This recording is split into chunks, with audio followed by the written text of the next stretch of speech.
Can you imagine losing your only son, and then, just days later, being brutally kicked out of your own home by the very woman who inherited his millions? She told me to go die in a dumpster. But what she didn't know, what none of us knew, was that my son had a plan. A meticulous, devastating plan. The day after we laid my son, David, to rest, the silence in his magnificent house was absolutely deafening. It wasn't the peace of mourning, but a cold, suffocating quiet, the kind that felt like a prelude to something terrible. I sat slumped in David's big leather armchair, the one we'd picked out together years ago, and stared at the empty space beside me. Every corner of that house screamed his absence. He was in a way the sunlight hit the floorboards we'd carefully laid, in the scent of old books from the library we'd built with our own hands, in the quiet hum of the servers in the basement that powered the company he'd created from absolutely nothing. Then from upstairs I heard it, the sharp, confident click-clack of heels on the polished wood.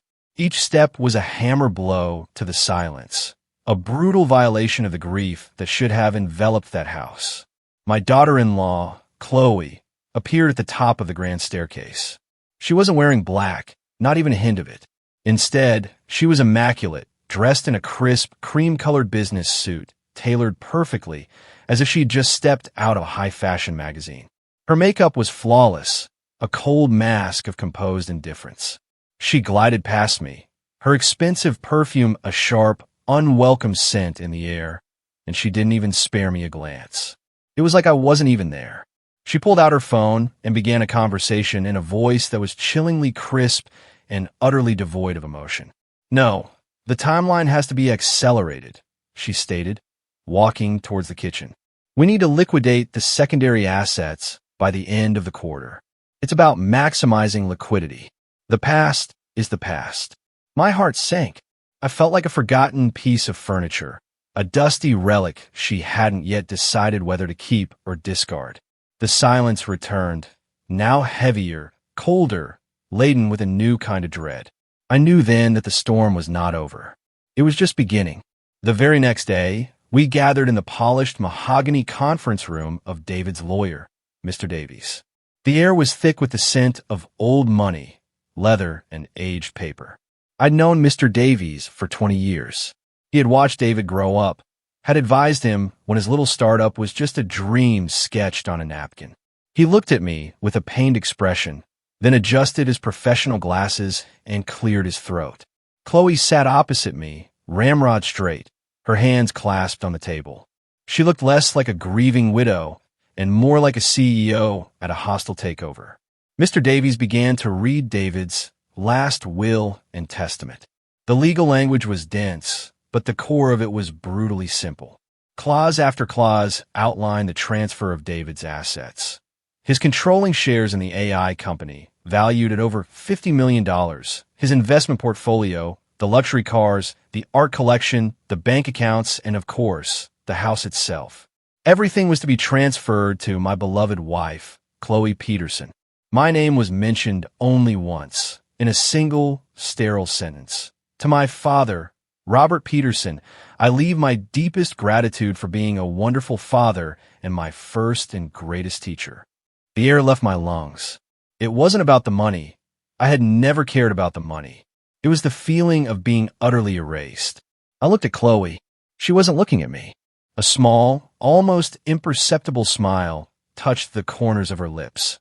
A smile of pure, unadulterated victory. In her eyes, I was no longer a grieving father. I was a footnote in the story of her new wealth. As the lawyer's voice droned on, a memory flashed in my mind, so clear it felt like yesterday. I was sitting with David at a greasy diner 20 years ago. He was showing me his business plan, his eyes burning with passion and fear. I had just sold my modest home, the one I had shared with his mother, and pushed a check for my entire life savings across the table to him. "It's a huge risk, Dad," he had said, his voice trembling slightly. I had pushed the check back into his hand. "It's not a risk, son," I told him. "It's an investment in you." Now, sitting in that cold office, I watched the woman who held that entire investment in her manicured hands, and I saw no trace of my son in her triumphant gaze. The moment we returned to the house, The thin mask of civility Chloe wore dropped completely. She walked through the rooms, not as a resident, but as an inspector, her eyes scanning everything with a cold, appraising look. She pointed a perfectly manicured finger at a wall of photographs, pictures of David as a boy, of his mother, of him and me on fishing trips. All of this has to go, she declared to no one in particular. It's just clutter. We need a clean, modern aesthetic. She moved to the bookshelf holding David's collection of first-edition science fiction novels, his greatest treasure besides his work. These can be sold, she mused. I'm sure they're worth something. Her phone rang, and she answered on speaker, her voice booming with newfound authority. Yes, it's all confirmed, she said, a laugh bubbling in her voice. 55 million, not including the property. I'm the sole owner now. Complete control. She said that last part while looking directly at me, a challenge in her eyes. She was marking her territory, making it clear that my time here was over. I wasn't just a guest in my son's home anymore. I was a ghost haunting her new property. And I knew with a certainty that chilled me to the bone that she was about to perform an exorcism. For 2 days, I sought refuge in the one place in the house I still felt my son's presence, the library. It was more than a room. It was a cathedral of our shared history. David and I had built the floor-to-ceiling oak shelves ourselves, our laughter echoing in the empty space as we worked. Every book on those shelves told a story, not just the one printed on its pages, but the story of how it came to be there. A rare copy of Asimov I had found for his 20th birthday. A signed edition of a new author he had discovered and loved. His college textbooks with his notes scribbled in the margins. I spent hours there, running my fingers along the spines, straightening a crooked volume, feeling the quiet hum of his intellect, his curiosity, his soul. It was the only room Chloe hadn't yet touched with her cold, appraising gaze. I was carefully dusting a row of his favorite hardcovers when a heavy oak door was thrust open, slamming against the doorstop with a violent crack that shattered the peace. Chloe stood in the doorway, flanked by 2 men who seemed too large for the frame. They were dressed in workout gear, with thick arms and impassive faces. It looked like demolition workers, not guests. Chloe, however, was dressed in expensive athletic wear, her hair in a tight ponytail. She looked at the room not with appreciation, but with the dismissive eye of a developer looking at an old building before tearing it down. All right, this is the space, she announced to the men, completely ignoring me. As you can see, it's just dead weight, all this dark wood and old paper. It's depressing. She turned her gaze on me for the first time, and there was no warmth in it, only impatience. Robert, she said, her voice sharp and clipped, I need you to get all of this junk out of here by tomorrow. The elliptical and the weight machine are being delivered on Friday. I placed the book I was holding carefully back on the shelf, my hand steady despite the tremor I felt in my chest. I turned to face her, keeping my voice level calm. Chloe, I said softly, this isn't junk. This was David's collection, his sanctuary. This room is the heart of the house. It's where his memory lives. I looked past her to the 2 men, who shifted uncomfortably, avoiding my eyes. I was appealing to a humanity I wasn't sure she possessed. You can have any other room. Please, just not this one. I wasn't pleading for myself. I was pleading for my son, for the preservation of the small part of him that still felt tangible, that still breathed in the scent of paper and ink. For a moment, she just stared at me, a flicker of disbelief in her eyes that I would dare to question her. Then a short, ugly laugh escaped her lips. Memory? What good is memory? You can't liquidate memories, Robert. Her face, once a mask of cool indifference, began to twist into something genuinely ugly. The civility was gone. The pretense was over. This was the real Chloe, the one my son must have seen, the one he must have tried to protect me from.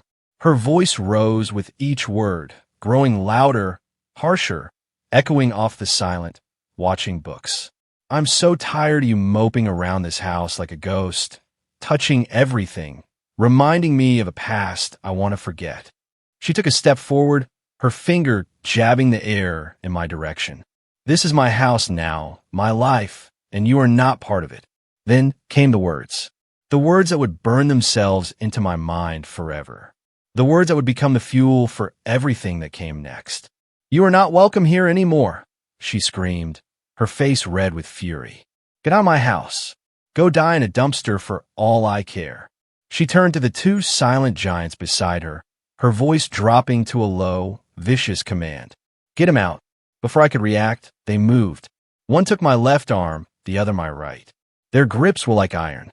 There was no malice in their actions, just a detached efficiency, as if they were removing a piece of unwanted furniture. I didn't struggle. The fight had already left me, replaced by a profound, hollow shock. They guided me out of the library, my feet stumbling on the Persian rug. I had one last look at the room, my son's sanctuary, before the heavy oak door was pulled shut with a final, definitive click. The lock turned. I had been expelled from my own son's heart. The heavy front door slammed shut, and the sound echoed, not like wood hitting a frame, but like a final judgment. I heard the sharp metallic sound of the deadbolt turning, a sound that locked me out of my own life. I stood on the stone pathway, the manicured green lawn stretching out on either side of me.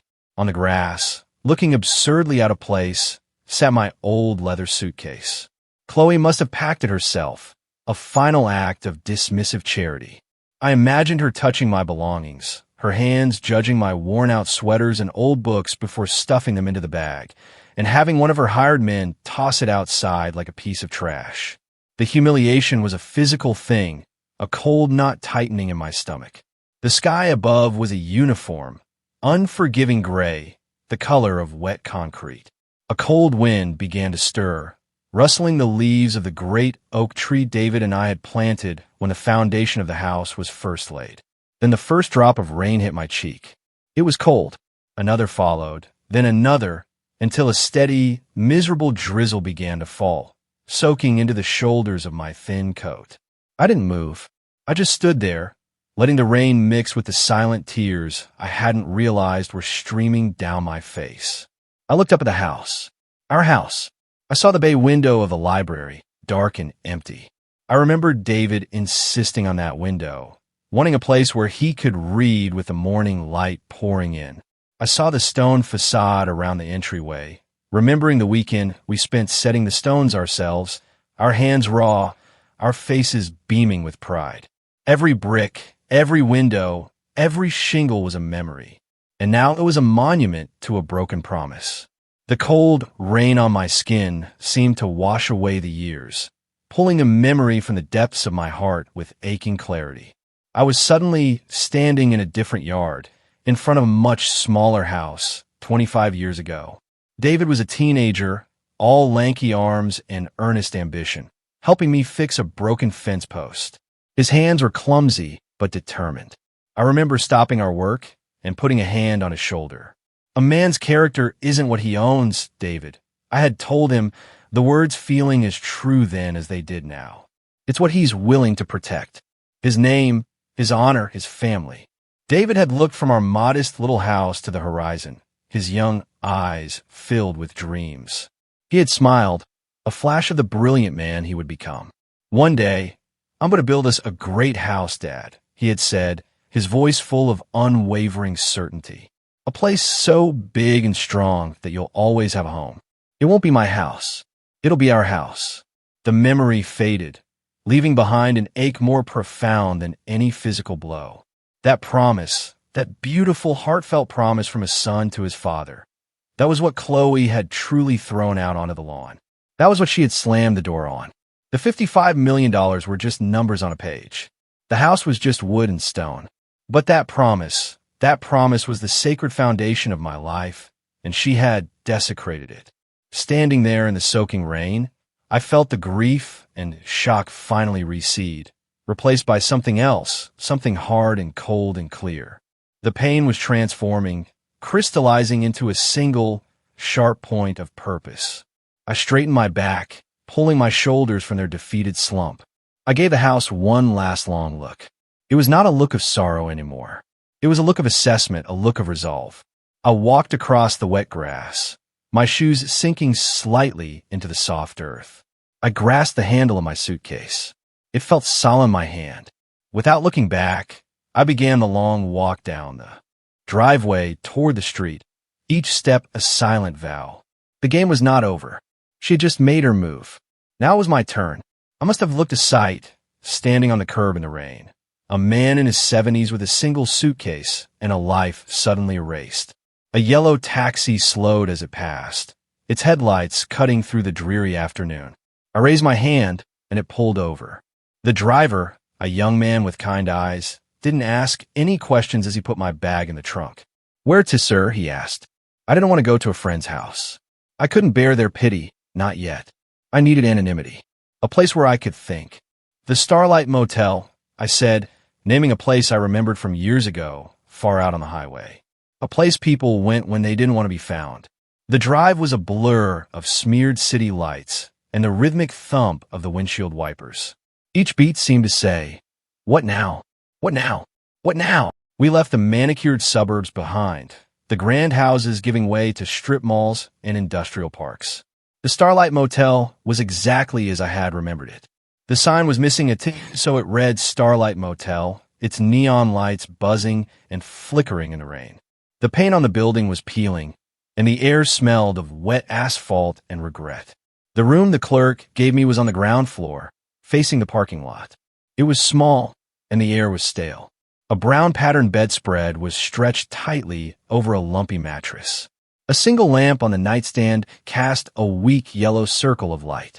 The ancient television was bolted to the dresser. It was the complete opposite of the life I had just been thrown out of. The spacious rooms, the scent of fresh flowers, the priceless art. All of it felt like a dream. This small, sad room was my new reality. I placed my suitcase on the worn luggage rack and sat on the edge of the bed. The springs groaned in protest. The only sounds were the hum of the mini fridge and the distant hiss of tires on the wet highway. For the first time in days, I was truly alone, surrounded by a silence that was entirely my own. But it wasn't the silence of defeat. It was the silence of a chessboard after a devastating move has been made. It was the silence of contemplation. I thought of Chloe's rage, her greed so transparent it was almost childlike. I thought of the will, so clean, so simple, so unlike my son. David was meticulous. He was a genius who saw every angle, who planned for every contingency in his business. Could he have been so blind in his personal life? Could he have left his own father, the man who had funded his dream, so utterly unprotected? It didn't make sense. The numbers didn't add up. And as a man of history, I knew that when a story doesn't make sense, it's usually because you're not reading the whole text. A new thought began to form. Not a hope, but a hypothesis, a possibility. What if David wasn't blind? What if he was strategic? The thought was a single small flame in the vast darkness of my despair. It was enough. I reached into my coat pocket, my fingers closing around the cool, hard shape of my phone. I pulled it out, the bright screen illuminating my face in the dim room. My thumb scrolled past the names of friends I couldn't yet face, past the numbers of services I didn't yet need. I stopped on one name, a name that now represented the only bridge between the world I had lost and any possible future, Mr. Davies. My finger hovered over the screen for a single heartbeat, a silent question hanging in the air, surrender or fight. Then, with a steady hand, I pressed the call button. The conflict was no longer about what had been done to me. It was about what I was going to do next. The phone rang once, twice, a shrill sound in the quiet motel room. Each ring felt like a lifetime. I was calling a lawyer, but I was also reaching out for a lifeline, a connection to the son I had lost. Finally, the ringing stopped. Davies, his voice was professional, but I could hear the weariness in it. "Robert," he said, a note of concern entering his tone. "Are you all right? I was just about to call you." His words sent a small jolt through me. He was about to call me. He was expecting something. I took a deep breath, marshaling my thoughts, determined not to sound like a broken man. I kept my voice steady and even, as if I were delivering a lecture on the fall of the Roman Empire. I reported the facts, devoid of the crushing emotion that lay beneath them. Good evening, Mr. Davies, I began. I'm calling to inform you that I am no longer residing at my son's house. Chloe made it clear I was not welcome. I've taken a room at the Starlight Motel on the interstate. The silence on the other end of the line was heavy, but it wasn't the silence of shock or disbelief. It was the silence of sad, weary confirmation. I heard him sigh, a long, slow exhalation of breath that seemed to carry the weight of a secret he had been holding for too long. "Robert," he said, and the professionalism in his voice was replaced by the genuine sorrow of a friend. "I'm so sorry you had to go through that, truly. But I can't say that I'm surprised." My grip tightened on the phone. Not surprised. The small hypothesis that had formed in the darkness of my despair suddenly felt less like a guess and more like a certainty. My son had known. He had seen this coming. Mr. Davies continued, his voice low and filled with a pained affection for the friend he had lost. "David was a brilliant man, Robert. He could predict market trends and technological shifts years in advance. He saw the world in patterns, in lines of code, and probable outcomes. And he saw the patterns in people, too. He knew his wife. He loved her, I think, in his own way. But he was not a fool. He was a planner. He always had a contingency." I closed my eyes, picturing my son's face, not his smiling photos, but the look of quiet worry he sometimes had when he thought no one was watching. The burden he must have carried. Then Mr. Davies's tone shifted. The friendly sorrow was gone, replaced by the crisp, precise voice of an executor about to perform his duty. "Robert, I'm going to tell you something now that I was bound by my fiduciary duty and my promise to David not to reveal unless a very specific set of conditions were met. By forcibly removing you from the house, Chloe has just fulfilled those conditions." I held my breath. This was it. David left me with a sealed envelope and a list of private, detailed instructions, the lawyer continued. The what we read in my office the other day, it was not the entire story.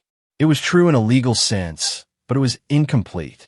Think of it as the first move in a chess game my son knew he might not be around to finish. I felt a wave of emotion so powerful it almost knocked the wind out of me.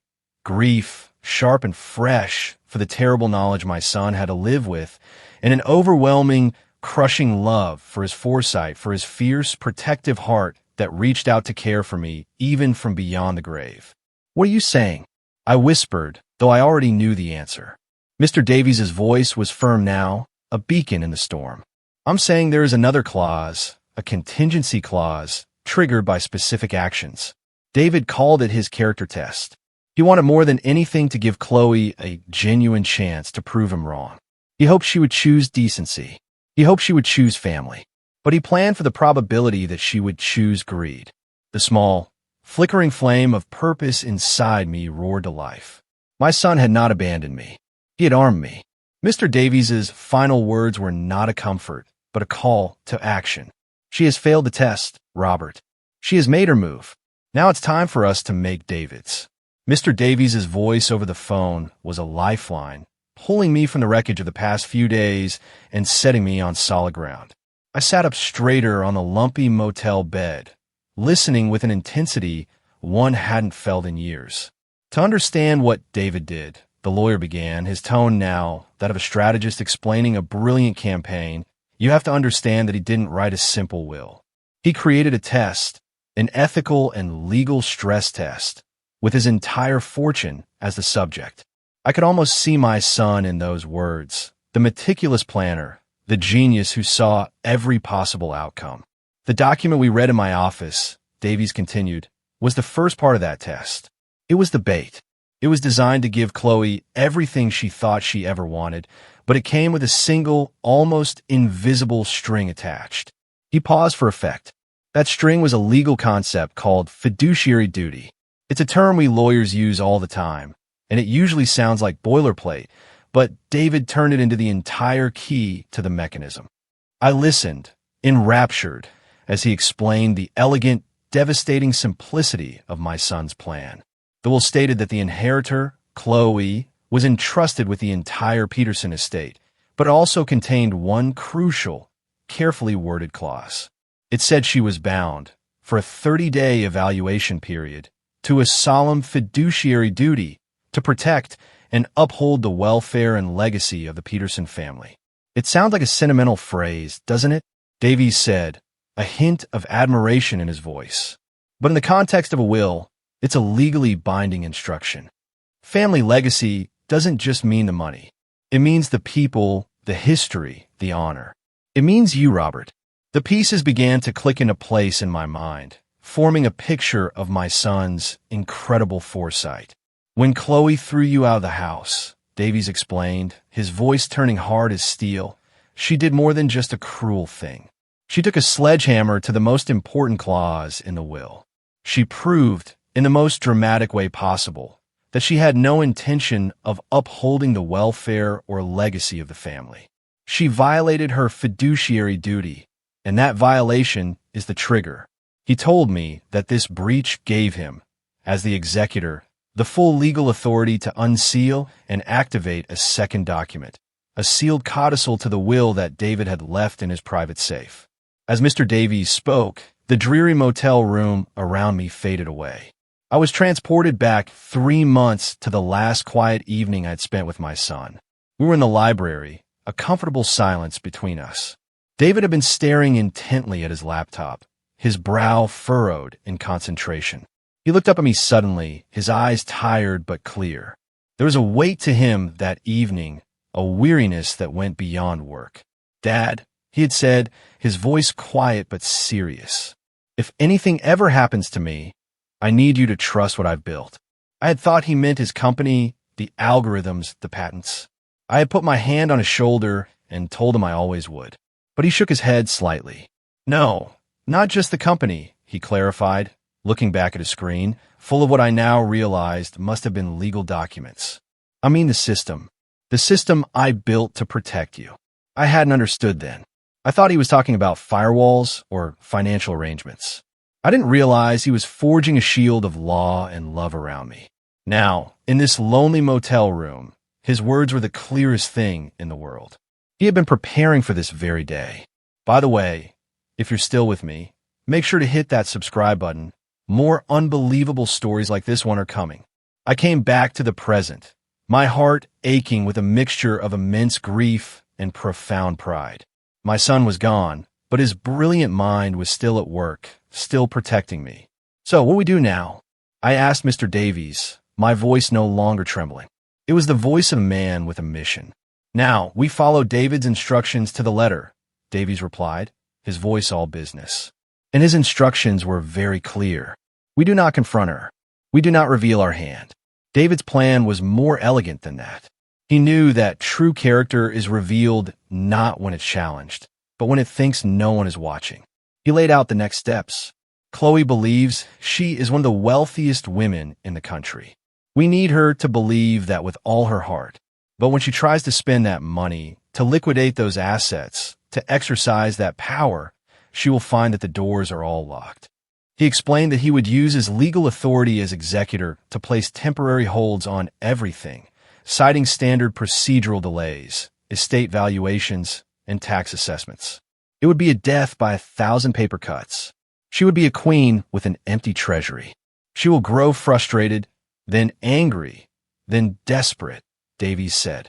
David knew she had no patience. He designed the trap to prey on her own worst instincts. He gave her all the rope she could ever want. "Robert, now we just have to wait for her to tie her own noose. Trust the system. Trust your son." I hung up the phone, the silence of the motel room no longer feeling empty, but charged with purpose. The game had been set by my son long ago. It was time for me to play my part. The plan Mr. Davies laid out over the phone was both simple and breathtakingly complex. It was a legal labyrinth designed by my son, and Mr. Davies was handing me the map. His instructions for his part were precise. He would begin the process of legally freezing the estate's major assets. He would use the perfect, impenetrable shield of bureaucracy. There would be notices of probate filings, asset valuation requests, federal and state tax clearances.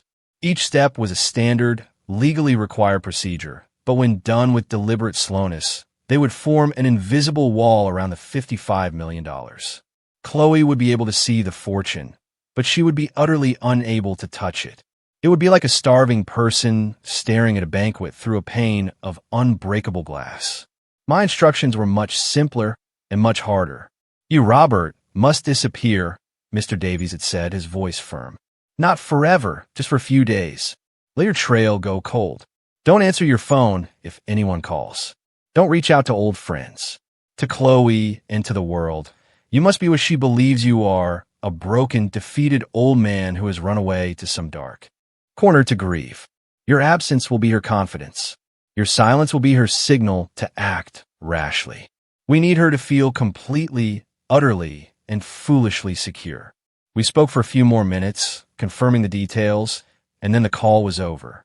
I placed my phone on the worn-out nightstand. The motel room was silent once more. I looked around at the cheap laminate furniture, the stained carpet, the thin, faded curtains. An hour ago, this room had been a symbol of my humiliation, the lowest point of my life. But now it felt different. It felt like a bunker, a command center. The anonymity I had sought out of shame had become a strategic advantage. This wasn't a place of defeat.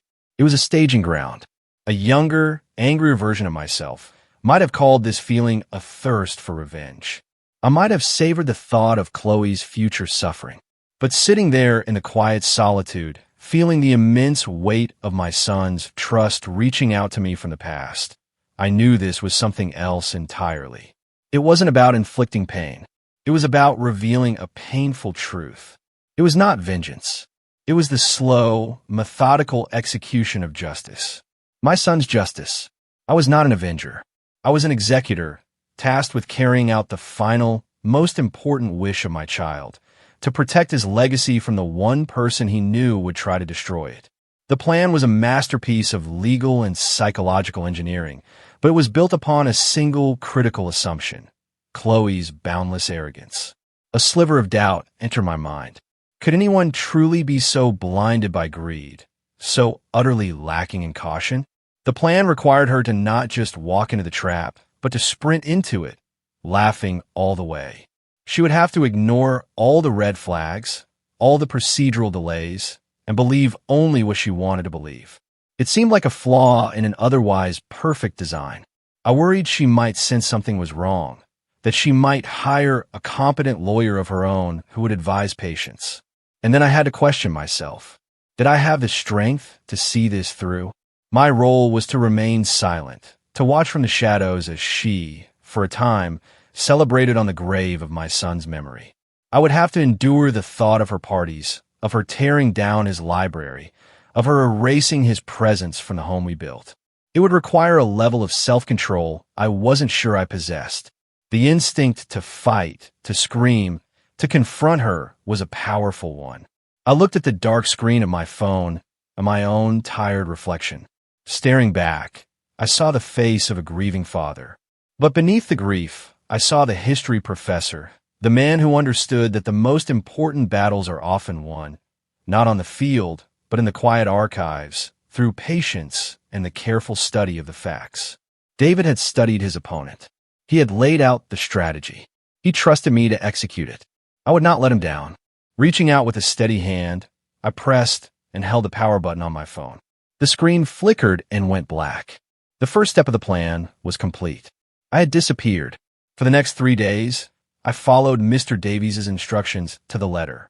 I lived in a state of self-imposed exile, a ghost in a cheap motel room. The television remained off. My phone remained a dark, silent rectangle on the nightstand. The world outside my window, with its endless river of highway traffic, ceased to exist. I didn't know at the time, of course, but as I sat in that quiet, contemplative solitude, Chloe was doing the exact opposite. She was exploding into the world with the force of a financial supernova, a spectacle of consumption so grand it was almost an art form. Mr. Davies later filled me in on all the details, his voice a dry, factual report over the phone. He painted a picture of a woman so completely consumed by greed that she couldn't see the cliff edge just beyond her brand-new $1,000 shoes. Her first stop, he told me, was a whirlwind tour of the most expensive boutiques the city had to offer.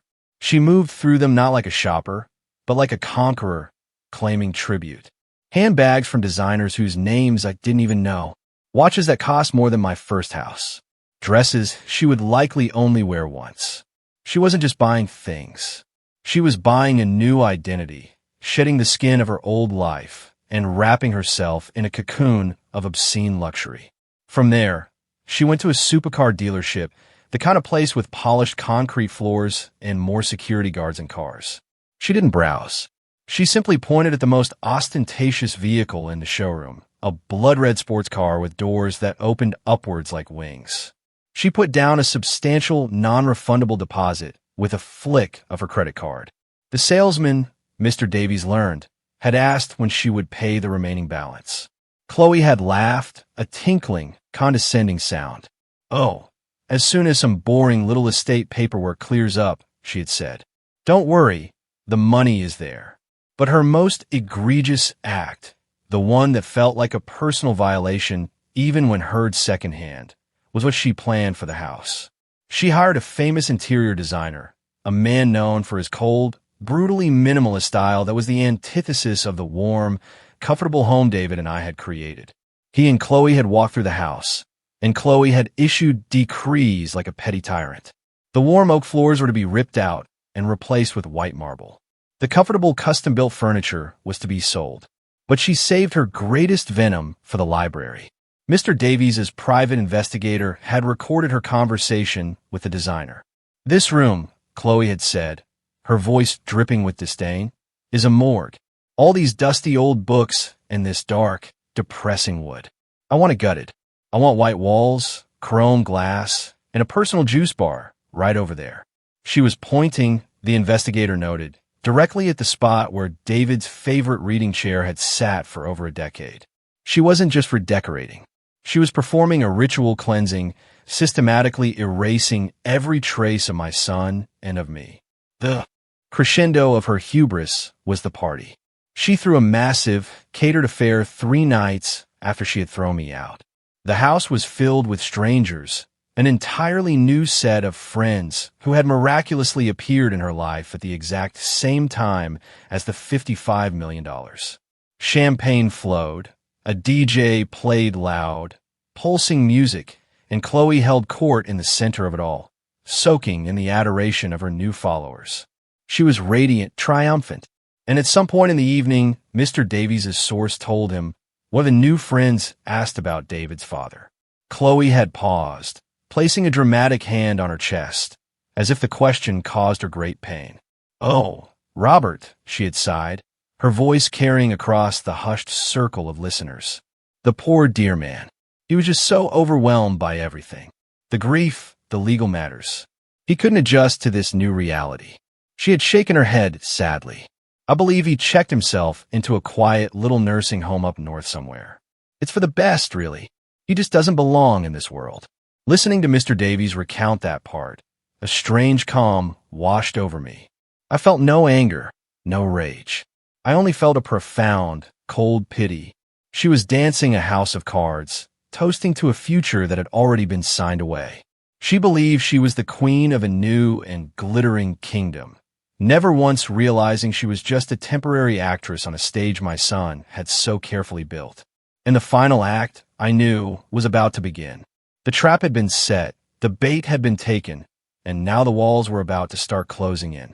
The day after her party was meant to be the first day of her new reign. As Mr. Davies later recounted it to me, Chloe woke up late, the sunlight streaming into the master bedroom she now occupied alone. The house was quiet. The caterers had cleaned up the evidence of the previous night's grand affair. She likely felt on top of the world, a queen in her castle, the undisputed master of a $55 million universe. She decided to begin her day and her new life with an act of casual, triumphant consumption. She drove David's luxury sedan, a car she now considered hers, to a chic downtown cafe after a brief, satisfying stop at her new favorite jewelry store. It was there, surrounded by the quiet clinking of porcelain and the murmur of the city's elite, that the first crack appeared in the foundation of her perfect world. After ordering a ridiculously expensive coffee and a pastry, she presented her new black credit card, the one linked directly to the main estate account.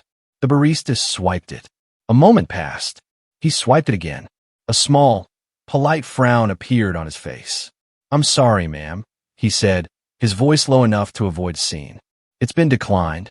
Chloe laughed, a sound of pure disbelief. "That's impossible," she said, her voice a little too loud. "Try it again." He did. The result was the same. Annoyance flickered across her face, replaced by a flash of embarrassment as she noticed a woman at a nearby table glance over. She handed him a different card, also linked to the estate. It too was declined. Flustered, she paid with the last of the cash in her designer handbag and retreated to her car, her face a mask of cold fury. She immediately called the private banking line. The representative who answered was impeccably polite, which only seemed to fuel her anger. "Yes, Mrs. Peterson," the banker said after a moment. "I see the issue. There appears to be a temporary procedural hold placed on all accounts associated with the Peterson estate." Chloe's voice was sharp. "What? I am the sole beneficiary. That is my money. Remove the hold immediately." There was a soft electronic shuffling sound on the other end of the line.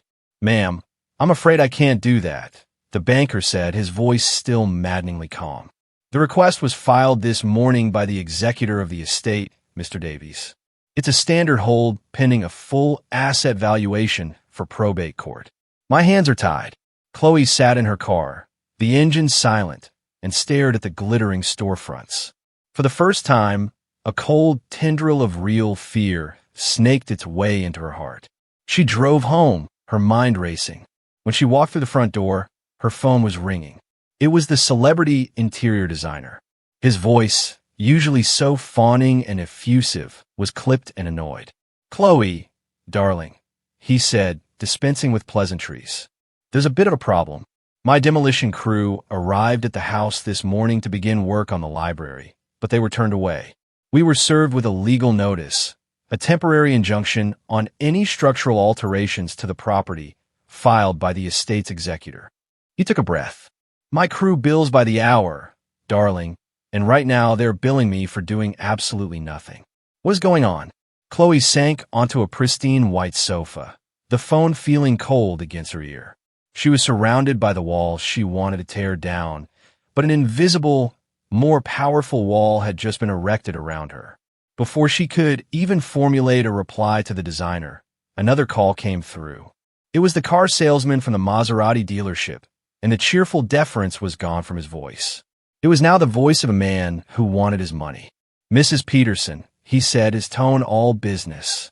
"I'm calling about the final payment for the Gran Turismo.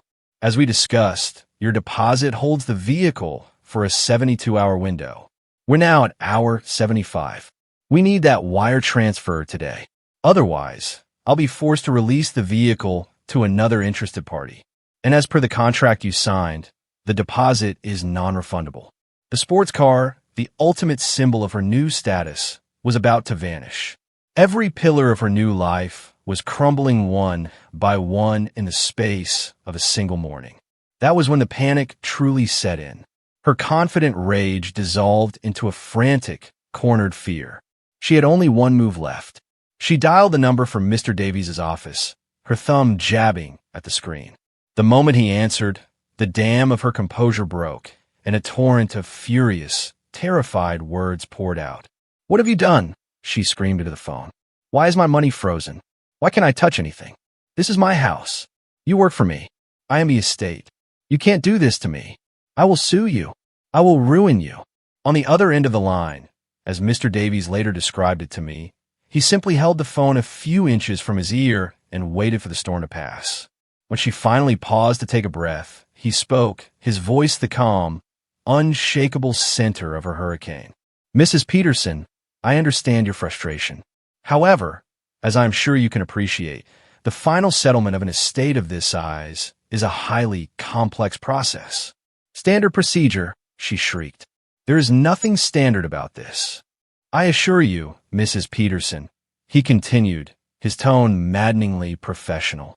"Every action I have taken is a perfectly standard and legally required step to protect the assets of the estate during the probate period. I am simply following the letter of the law. She screamed again, a raw, frustrated sound of a spoiled child being denied what they want. She was beating her fists against an invisible wall, a wall built of procedure, of legality, of my son's brilliant patient design. After a final incoherent threat, she slammed the phone down. She was trapped. Trapped not by bars or locks, but by the very system she thought had given her everything. She was a queen in a gilded cage, and my son, through the calm, steady hand of Mr. Davies, had just quietly and irrevocably turned the key. 5 days, according to the updates I received from Mr. Davies over the motel's crackling landline. That's how long it took for Chloe's new world to rust. The invisible walls he had erected had done their job perfectly. Her life, which had seemed so boundless and glittering just days before, had become a gilded cage. The unpaid invoices from the party caterers and the DJ were now arriving with angry red notices demanding immediate payment. The interior designer had sent a scathing email and a bill for his wasted time. The car dealership had called one last time to inform her that her deposit was forfeited and the red sports car had been sold to someone else.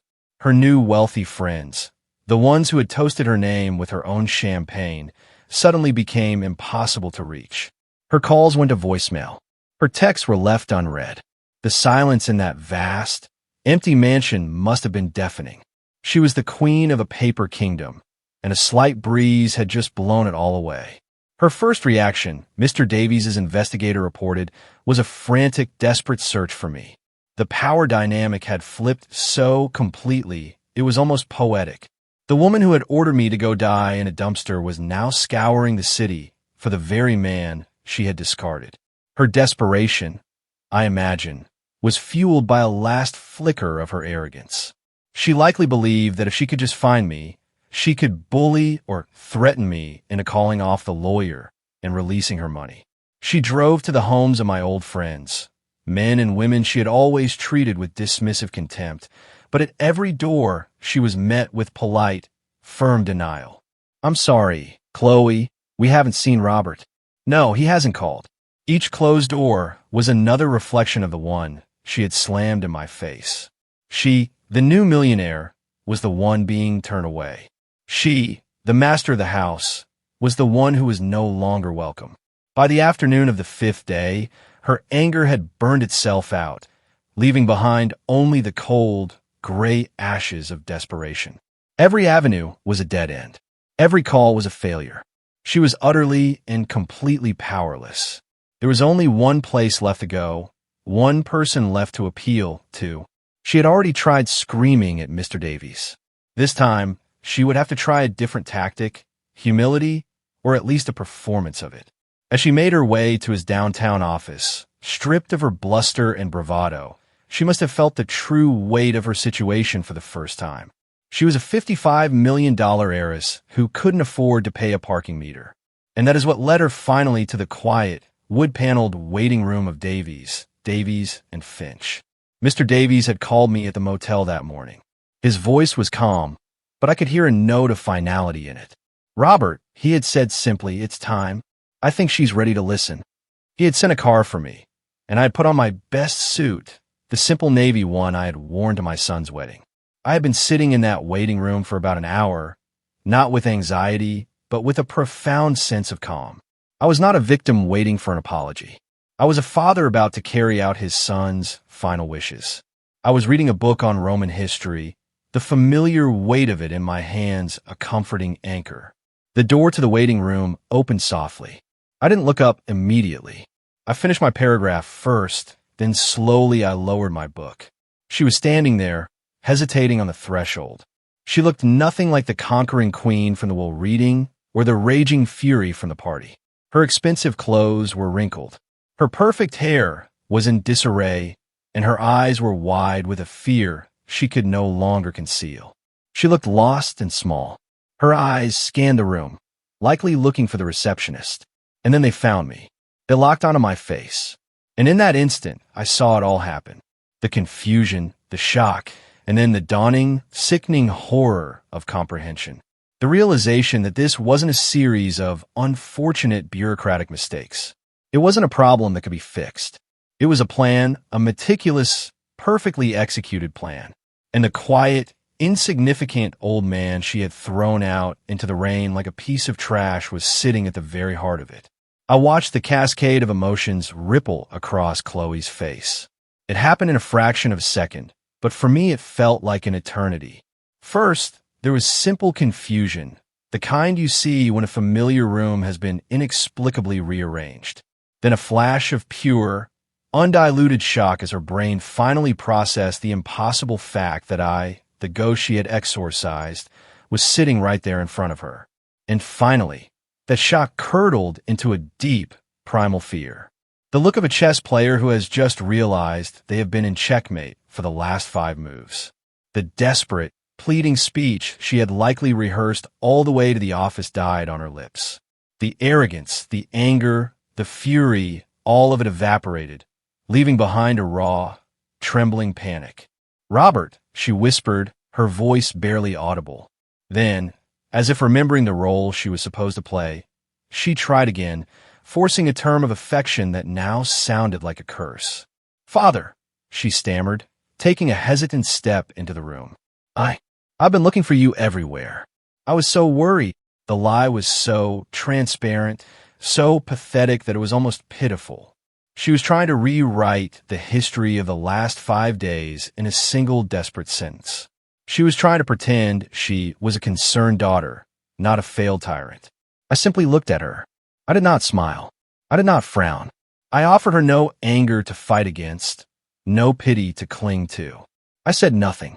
In that moment, I understood that silence was the most powerful tool I possessed. There were no words that needed to be spoken. My silence was a mirror, and in it she was forced to see the reflection of her own cruelty, her own greed, her own choices.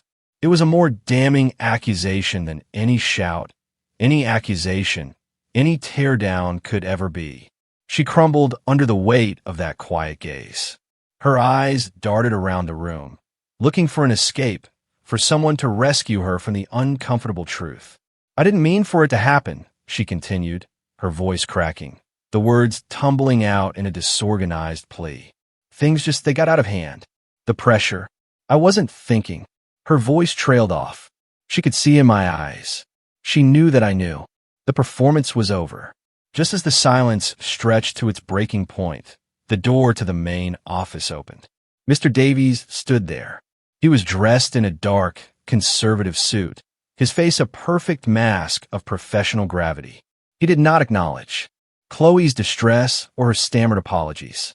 He simply looked at her, then at me, his gaze communicating a deep and somber understanding.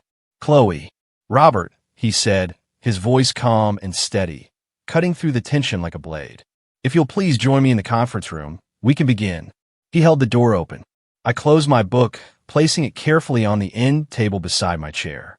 I stood up, my movements slow and deliberate. I was not the stooped, defeated man who had been shoved out into the rain. I felt a lifetime of quiet dignity settle on my shoulders. I walked towards a conference room. After a moment's hesitation, Chloe followed. She was no longer a queen leading a procession. She was a defendant being led to the dock. The 10 steps from the waiting room to that conference room felt like a multitude.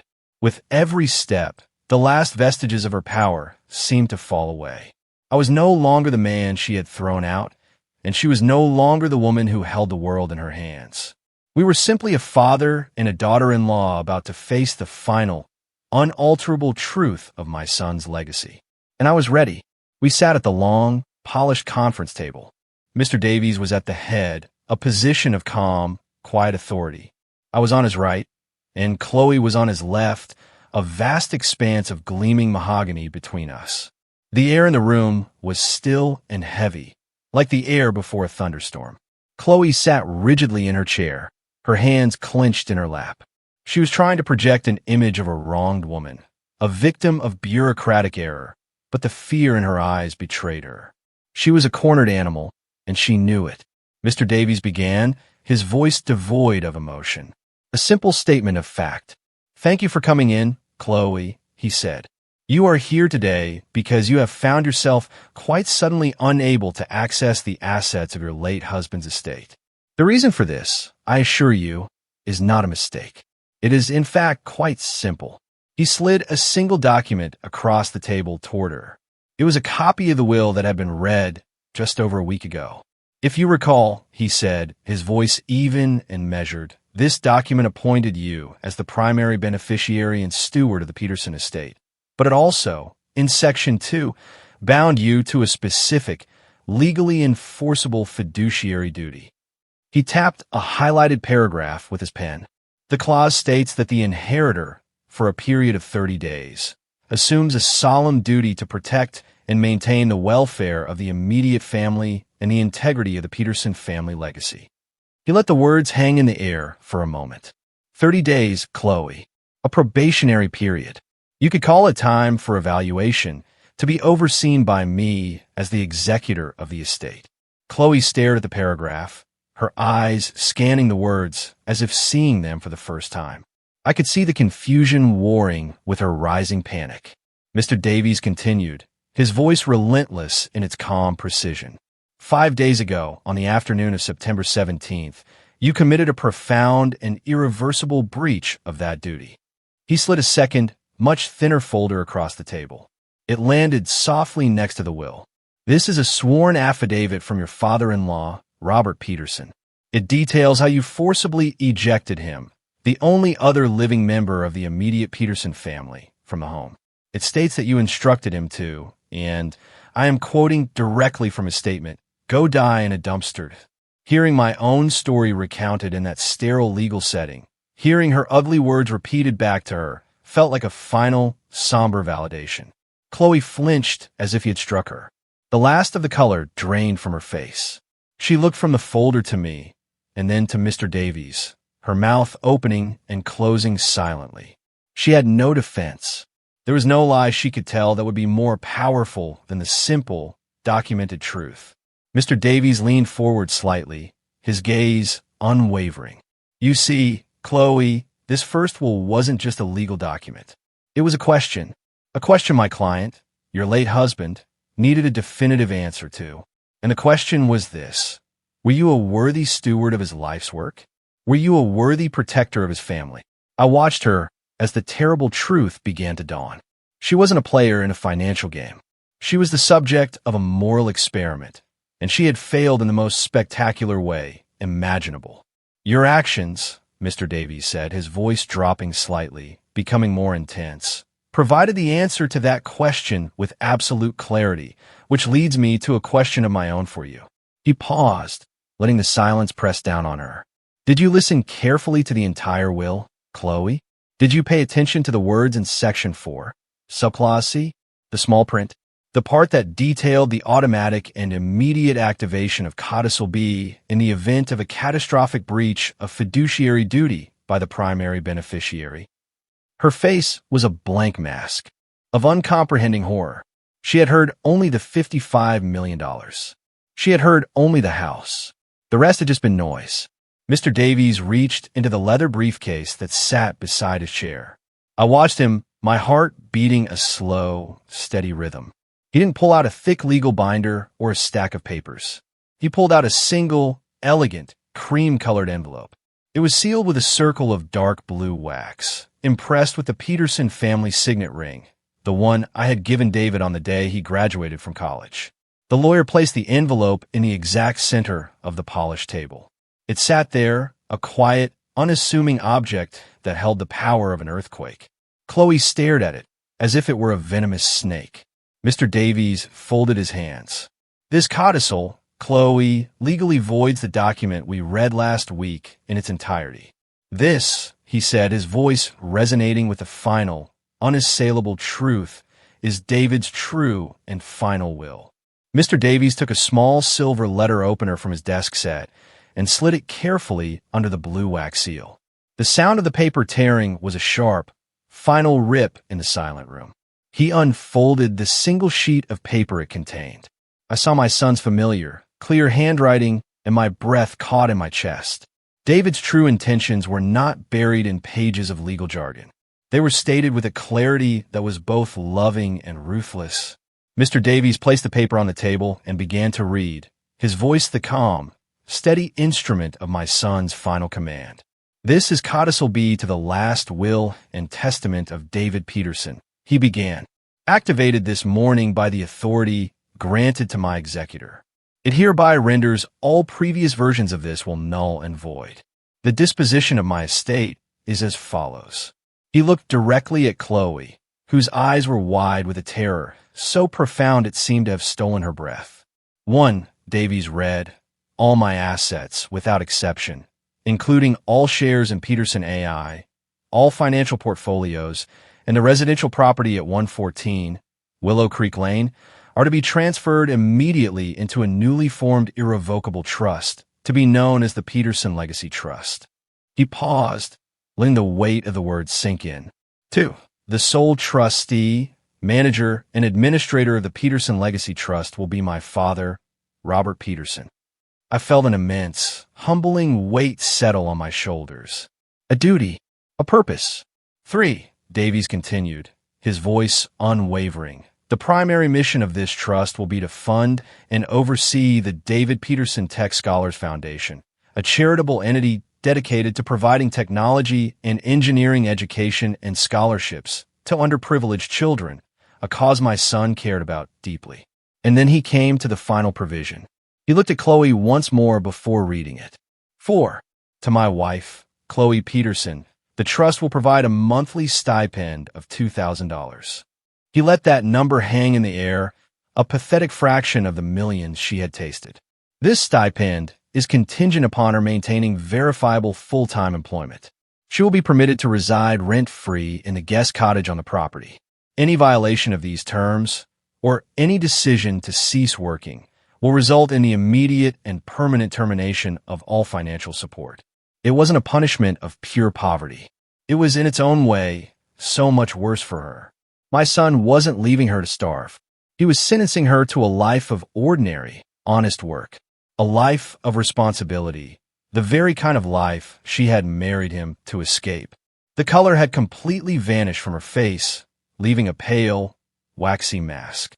She shook her head, a tiny, almost imperceptible motion, as if trying to physically deny the reality of the words she was hearing. The $55 million empire, the sports car, the parties, the power. It had all been a fantasy, a week-long dream from which she was now having the cruelest awakening. As Mr. Davies neatly folded the single sheet of paper and placed it back in its envelope, the finality of the moment struck her. A small, choked gasp escaped her lips. Her eyes rolled back in her head, and with a soft sigh, she slumped sideways out of her chair and collapsed onto the thick carpet in a dead faint. The great and powerful queen of the Peterson estate was gone, and in her place was just a woman unconscious on the floor of a lawyer's office, with a future she had single-handedly destroyed. My sons will have been done. 6 months passed.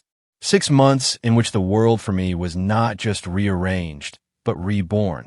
The silence of the motel room was replaced by the chaotic, wonderful noise of creation. The ghost who had been haunting the hallways of a past life had found a new and vibrant purpose. I was standing at a podium, the scent of fresh paint and new beginnings in the air. I was wearing the same navy suit I had worn to Mr. Davies' office, but it no longer felt like armor for a confrontation. It felt like the uniform of a custodian, the proud guardian of a dream. I looked out, not at a tense and hostile daughter-in-law, but at a room filled with the bright, hopeful faces of young students, the first graduating class of the David Peterson Tech Scholars Foundation. When I began to speak, my voice was strong and clear. "Good morning," I said, a genuine smile on my face. "My name is Robert Peterson, and I am my son's father." I told them stories about David.